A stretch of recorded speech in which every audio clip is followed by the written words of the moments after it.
നമുക്ക് സാധാരണ കിണറിൽ ഉപയോഗിക്കാൻ പറ്റുന്ന ഒരു 30-40 മീറ്റർ ഹെഡുള്ള ഒരു പമ്പ് വേണം. അതിനൊരു നല്ല ഓപ്ഷൻ ഉണ്ടോ എന്ന് ചോദിച്ചു കഴിഞ്ഞാൽ ലോ വോൾട്ടേജിൽ വർക്ക് ചെയ്യുന്ന അങ്ങനെ ഒരു നല്ല ഓപ്ഷനാണ് ഈ കാണുന്നത്. പമ്പ് സെറ്റ് ചെയ്ത് കുഴൽ കിണറിൻ്റെ മോട്ടറാണ്. ഇതെങ്ങനെ സാധാ കിണറിൽ ഉപയോഗിക്കുന്നല്ലേ ഞാൻ കാണിച്ചു തരാം. അപ്പോൾ കുഴൽ കിണറിൽ ഉപയോഗിക്കുന്ന ഈ മോട്ടർ എങ്ങനെ സാധാ കിണറിൽ ഉപയോഗിക്കും അതല്ലേ നിങ്ങൾ ചോദിക്കാൻ വരുന്നത്. നമുക്ക് എല്ലാവർക്കും അറിയാം, അതായത് പമ്പ് മോട്ടറും കപ്പിൾ ചെയ്ത് കഴിഞ്ഞാൽ ഈ സെൻറ്റർ ഭാഗത്തുനിന്ന് വെള്ളം എടുത്ത് ഈ ഡെലിവറി വഴി പുറത്തേക്ക് വെള്ളം തള്ളുകയാണ് ചെയ്യുന്നത്. അപ്പോൾ എല്ലാവരും ചോദിക്കും, മിനിമം ഇത്രയും വെള്ളമെങ്കിലും നമ്മളിതിൽ എപ്പോഴും വേണ്ടേ, അപ്പോൾ കിണറിൽ ഇത്രയും വെള്ളം വേസ്റ്റ് ആവില്ലെന്ന് ചോദിക്കും. നിങ്ങൾക്ക് അങ്ങനെയുള്ള സ്ഥലങ്ങളിൽ ഇതേപോലെ ചെരിച്ചിട്ടോ അല്ലെങ്കിൽ നിങ്ങൾക്ക് ബാലൻസ് ചെയ്ത് ഇതേപോലെ മറച്ചിട്ടോ നമുക്ക് ഈ പമ്പ് യൂസ് ചെയ്യാം.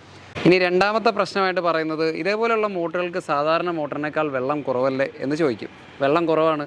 വെള്ളം കുറവ് വരുന്നത് കുറഞ്ഞ ഹെഡിൽ ഉപയോഗിക്കുമ്പോഴാണ്. നമ്മൾ ഇതേപോലുള്ള ഒരു സിസ്റ്റം ഉപയോഗിക്കുന്നത് മിനിമം നിങ്ങൾക്ക് 30 മീറ്ററിന് മേലെ ഹെഡുള്ള സ്ഥലങ്ങളാണ് നമ്മൾ ഉപയോഗിക്കുക.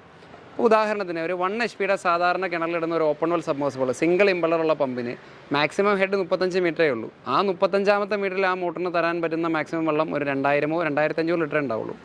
അതേ സ്ഥാനത്ത് ഇത് 36 മീറ്ററിൽ 4200 ലിറ്റർ വെള്ളം തരുന്നുണ്ട്. അപ്പോൾ ഇതിനായിരിക്കും വെള്ളം കൂടുതൽ.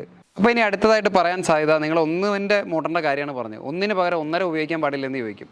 1.5 HP ഒരു ഹൊറിസോണ്ടൽ ഓപ്പൺ വെല്ല് ഏകദേശം 42-43 മീറ്റർ ഹെഡുള്ള പമ്പിന് ഈ 42-43 മീറ്റർ ഹെഡിലേക്ക് മാക്സിമം തരാൻ പറ്റുന്ന വെള്ളത്തിൻ്റെ അളവ് ഒരു 2000 ലിറ്ററൊക്കെ ഉണ്ടാവുള്ളൂ, 2000-2500.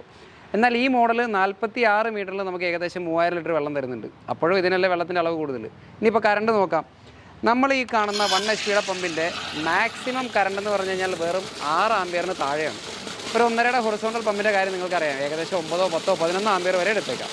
വോൾട്ടേജ് കുറവുള്ള ഇടങ്ങളിൽ, അതായത് നമുക്കൊരു 150 വോൾട്ടോ 160 വോൾട്ടോ മോട്ടർ ഓൺ ആയതിനു ശേഷം വോൾട്ടേജ് ഉള്ള സ്ഥലങ്ങളിൽ ഇതിന് നല്ല പെർഫോമൻസും കിട്ടും, നന്നായിട്ട് വർക്ക് ചെയ്യുകയും ചെയ്യും. ഞാനിതിൻ്റെ ജസ്റ്റ് ഒരു മാക്സിമം ഹെഡ് കാണിച്ചു തരാം. ഇത് ഏകദേശം 55 മീറ്ററാണ് പറയുന്നുള്ളെങ്കിലും 60 മീറ്ററിലാണ് ഈ മോട്ടർ ഷട്ട് ഓഫ് ആയേക്കുന്നത്. ആവറേജ് നമുക്ക് 40 മീറ്റർ ഹെഡിൽ കൊടുത്തു കഴിഞ്ഞാൽ, ഇതാണ് ഇതിൻ്റെ 40 മീറ്റർ, ഏകദേശം 40-46 മീറ്റർ ഹെഡിൽ 3000 ലിറ്റർ വെള്ളമാണ് കമ്പനി പറയുന്നത്.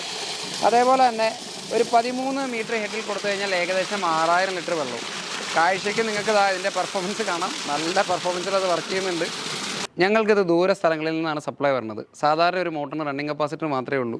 ഇതേപോലെ ഒരു സിസ്റ്റം ആയി കഴിഞ്ഞാൽ സ്റ്റാർട്ടിങ്ങും റണ്ണിങ്ങും കപ്പാസിറ്റർ വേണം. അപ്പോൾ സ്റ്റാർട്ടിങ് കപ്പാസിറ്ററിൽ പുഷ് ബട്ടൺ ഞെക്കണം. അതിൻ്റെ ആവശ്യമുണ്ടോ എന്ന് ചോദിക്കും. ഇത് ഓയിൽ കൂൾഡ് ആയതുകൊണ്ട് 90% നിങ്ങളത് ഞെക്കാതെ തന്നെ ഓണാവും. ഞാനിപ്പോൾ ചെയ്തേക്കുന്നത് അത് തന്നെയാണ്. പാനൽ ബോർഡ് ഞാൻ കണക്ഷൻ കൊടുത്തിട്ട് മാറ്റി വെച്ചേക്കാണ്. ഇനി ഞാൻ ആകെ ഓൺ ചെയ്യുന്നത് സപ്ലൈയുടെ സ്വിച്ചാണ്. ആ സ്വിച്ച് ഓൺ ചെയ്യുമ്പോൾ അത് ഓൺ ആവുന്നുണ്ട്.